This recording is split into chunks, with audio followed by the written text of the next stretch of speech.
Hello student, next आपके लिए BA third year Hindi में हिंदी पत्रकारिता के अंतर्गत कुछ और प्रश्न मैं आपके सामने लेके आ रही हूँ। तो देखिए, फीचर किसके लिए लिखे जाते हैं? तो फीचर जन सामान्य के लिए लिखे जाते हैं, आम जनता के लिए। आगे देखिए, आपका नेक्स्ट प्रश्न है, बोलने व अभिव्यक्ति का अधिकार किन अधिकारों के अंतर्गत आता है? तो ये देखिए, मौलिक अधिकारों के अंतर्गत, संविधान के अंदर हमें कुछ मौलिक अधिकार दिए गए हैं, उन्हीं के अंतर्गत आता है ये। आगे, भारतवर्ष में सर्वप्रथम प्रेस संबंधी कानून कब पारित हुआ था? तो ये कानून सबसे पहले भारत में जब लगा था तो 1797 में ये पारित हुआ था। तो आगे प्रश्न देखिए, सन 1940 में अंग्रेजी शासन ने किस अंग्रेजी समाचार पत्र पर प्रतिबंध लगा दिया था? तो बंद कर दिया गया था, उस पर बैन कर दिया गया था उसको। वो पत्र था नेशनल हेराल्ड समाचार पत्र था वो। तो आगे देखिए, प्रेस की स्वतंत्रता का वर्णन भारतीय संविधान के किस अनुच्छेद में हुआ है? तो जिसमें प्रेस को स्वतंत्र बताया गया है तो भारतीय संविधान के अंतर्गत अनुच्छेद है 19वां। आगे प्रश्न है, प्रेस की स्वतंत्रता तथा निर्बंधन साथ साथ क्यों है? तो स्वतंत्रता यानी उसको जो आज़ादी दी गई है, निर्बंधन की अपनी मन मर्जी से कुछ गलत ना कर पाए वो, तो इस तरह से उसके ऊपर कुछ बंधन भी लगाए गए हैं। तो क्योंकि कहीं प्रेस उन्मुक्त होकर उच्च श्रृंखल ना बन जाए कि आवश्यकता से अधिक आज़ादी उनके लिए घातक ना हो, कुछ गलत ना करें वो जनता के साथ। तो आगे देखिए, प्रेस पर निर्बंधन कैसे लगाए जाने चाहिए? तो क्या तरीके होंगे उस पर बंधन लगाने के लिए?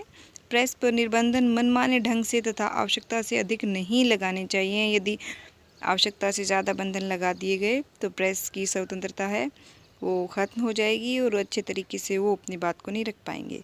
आगे, प्रेस पर लगाए गए निर्बंधनों को कौन तय करता है? उनको बनाता कौन है? उनके मानदंड कौन तय करता है? तो वो है सर्वोच्च न्यायालय, जिसे हम सुप्रीम कोर्ट कहते हैं। तो इससे आगे आपके मिले जुले प्रश्न हैं, आपकी जो किताब है, बुक है, उसमें से भी हैं और आपके साहित्य में से भी होंगे और आपके हिंदी पत्रकारिता में से भी। तो देखिए, कुछ प्रश्न जो आपके लिए हेल्पफुल हो सकते हैं, तो देखते हैं। इनके जो आंसर हैं वो लिखे नहीं गए हैं, तो आपको ये सिर्फ सुनना पड़ेगा, तो ध्यान से सुनिए इसको। तो देखिए, पहला प्रश्न है आपका, बाल मुकुंद गुप्त हरियाणा राज्य के किस जिले के निवासी थे? तो हरियाणा राज्य के रेवाड़ी जिले के निवासी थे और रेवाड़ी जिले के अंतर्गत उनका गांव आता है गुडियानी। तो आगे है, आशा का अंत निबंध की शैली कौन सी है? तो मुख्य रूप से जो बाल मुकुंद गुप्त हैं वो एक व्यंग्यकार थे, बहुत ही अच्छी व्यंग्यात्मक शैली में वो लिखते थे। तो ये व्यंग्य शैली के अंतर्गत है और उन्हीं द्वारा लिखा गया ये व्यंग्य निबंध है। आगे देखिए, उत्साह निबंध किस प्रकार का है? तो उत्साह निबंध एक मनोवैज्ञानिक निबंध है और ये आचार्य रामचंद्र शुक्ल द्वारा लिखा गया है। आगे देखिए, आधुनिक हिंदी साहित्य की मीरा किसे माना जाता है? तो आधुनिक साहित्य हिंदी की मीरा माना जाता है महादेवी वर्मा को, तो उनको प्रेम की पीर भी कहा जाता है। तो देखिए आगे, आचार्य हजारी प्रसाद द्विवेदी का जन्म कब हुआ था? तो आचार्य हजारी प्रसाद द्विवेदी का जन्म हुआ था 1907 में। नेक्स्ट प्रश्न है, निठल्ले की डायरी किस विधा की रचना है? तो निठल्ले की डायरी एक व्यंग्यात्मक विधा है और ये लिखी गई है श्री हरिशंकर परसाई, तो बहुत ही महान व्यंग्यकार थे जो। आगे देखिए, राहुल सांकृत्यायन 1930 ईस्वी में किस धर्म में दीक्षित हुए थे? तो राहुल सांकृत्यायन ने बौद्ध धर्म में दीक्षा ली थी, बौद्ध धर्म के अनुयायी थे ये।